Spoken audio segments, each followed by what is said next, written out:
Assalamualaikum warahmatullahi wabarakatuh. Waalaikumsalam warahmatullahi wabarakatuh. Alhamdulillah, alhamdulillahirabbil alamin.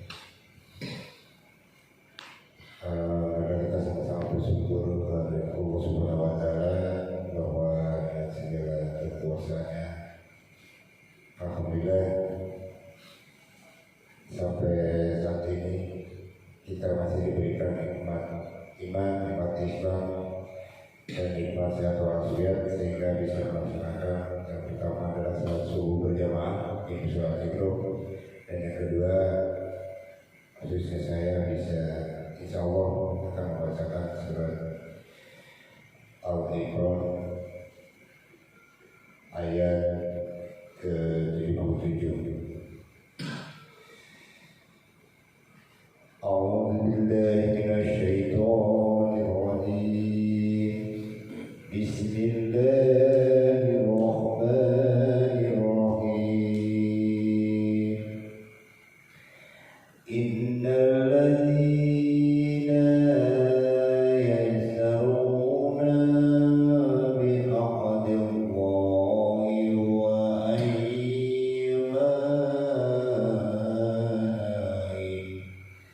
شملنا قلنا أولئك لخلاق لهم في لا يرد ولا يكلمهم الله ولا ينظر إليهم يوم القيامة فيهم ولهم عذاب عظيم.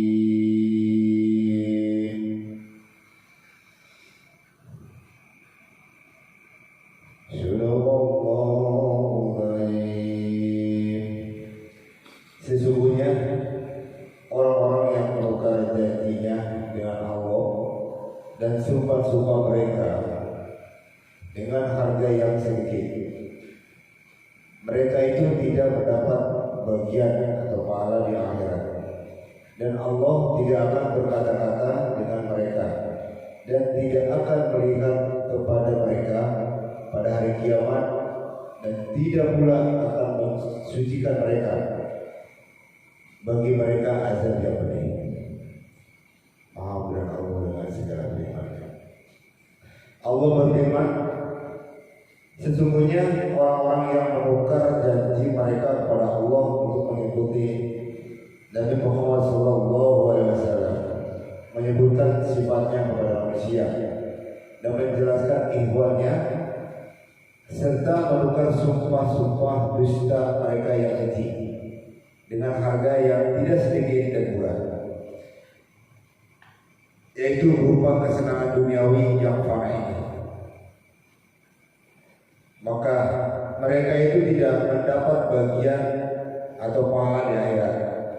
Maksudnya mereka tidak memperoleh bagian pahala di akhirat kelak, dan Allah tidak akan berkata-kata dengan mereka dan tidak akan melihat kepada mereka pada hari kiamat dengan rahmat darinya untuk mereka, yang artinya Allah tidak akan mengajak mereka bicara dengan ucapan yang lembut dan tidak melihat kepada mereka dengan pandangan kasih sayang, dan tidak pula akan mensucikan mereka, yakni dari berbagai macam dosa dan kotoran, tetapi sebaliknya Dia memerintahkan mereka masuk ke neraka, dan bagi mereka azab yang pedih. Sehubungan dengan hal ini, banyak hadis-hadis yang berkaitan dengan ayat ini, dan kami sebutkan beberapa di antaranya. Yang pertama, Imam Ahmad meriwayatkan dari Abdullah, dia berkata, dan Rasulullah SAW bersabda, barang siapa bersumpah palsu untuk merebut harta seorang muslim, maka dia akan bertemu dengan Allah, sedangkan dia dalam keadaan buta. Al-Asy'ari mengatakan, demi Allah, hal itu terjadi pada diriku. Antara diriku dengan seorang Yahudi pernah terjadi sengketa tanah. Lalu orang Yahudi itu mengingkari tanah milikku itu. Kemudian aku pun mengadukan masalah itu kepada Rasulullah. Maka beliau bertanya kepadaku, apakah kau punya bukti? Tidak. Jawabku, orang Yahudi itu berkata, aku berani bersumpah. Lalu kukatakan, ya Rasulullah, jika dia bersumpah, maka hilanglah hartaku. Kemudian Allah menurunkan ayat yang artinya, sesungguhnya orang-orang yang menukar janjinya dengan Allah dan sumpah-sumpah mereka dengan harga yang sedikit. Dan yang kedua, itu Imam Ahmad meriwayatkan dari Sa'al bin Anas dari ayatnya bahwa Rasulullah bersabda, sesungguhnya Allah mempunyai beberapa hamba yang Allah tidak mau berbicara kepada mereka pada hari kiamat kelak, tidak mensucikan mereka dan tidak pula melihat kepada mereka. Ditanyakan, siapakah mereka itu ya Rasulullah? Beliau menjawab, orang-orang yang melepaskan diri dari kedua orang tuanya dan membenci keduanya, dan orang yang melepaskan diri dari tanggung jawab kepada anaknya, dan orang yang diberikan kenikmatan oleh suatu kaum lalu mengingkari nikmat tersebut serta melepaskan diri dari mereka.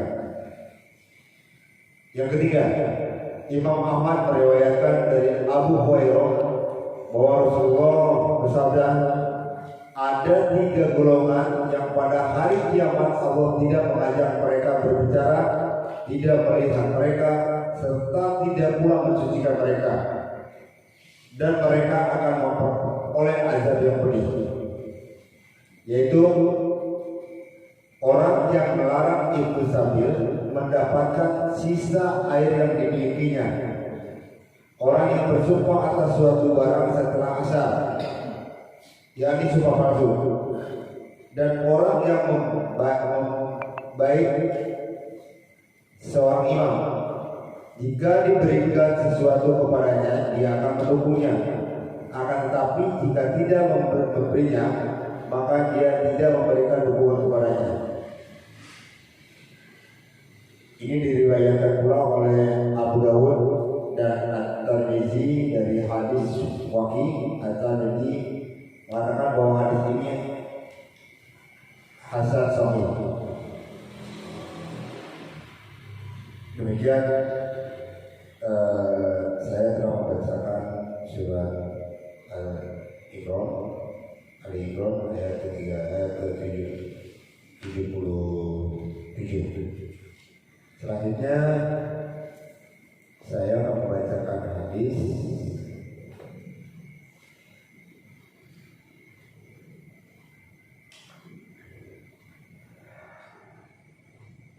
dari An-Nu'man bin Bashir meriwayatkan dari Nabi Muhammad SAW bersabda, perumpamaan orang yang berdiri untuk mencegah larangan-larangan Allah dan orang-orang yang melanggar larangan-larangannya adalah bagaikan suatu kaum yang melakukan pemilihan di dalam sebuah kapal,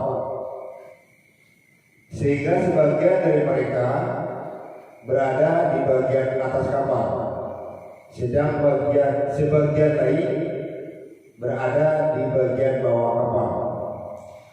Orang-orang yang berada di bagian bawah kapal apabila hendak mengambil air, tentu saja melalui orang-orang yang berada di atasnya. Maka mereka berkata, bagaimana seandainya kita membuat lubang di bagian bawah kita ini, tentunya tidak mengganggu orang yang berada di atas kita. Maka jika seandainya orang yang di bagian atas membiarkan orang yang bagian bawah melakukan kehendaknya, pastilah mereka akan binasa semua. Akan tetapi jika orang yang di atas mencegah tangan orang yang di bagian bawah, tentulah mereka selamat, dan selamat pula lah seluruh penumpang kapal itu.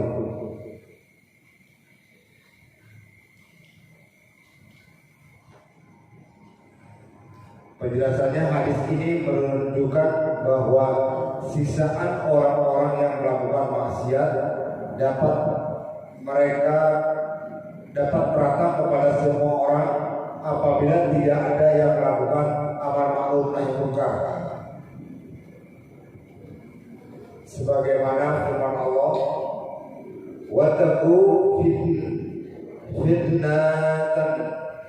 fitnatan tusyibana ladzina dzalamu minkum khassatun, dan peliharalah dirimu dari sisaan yang tidak hanya menimpa orang-orang zalim saja di antara kamu. Demikianlah hadis yang saya bacakan. Untuk selanjutnya Pak Haji Abu Bakar bisa menjelaskan.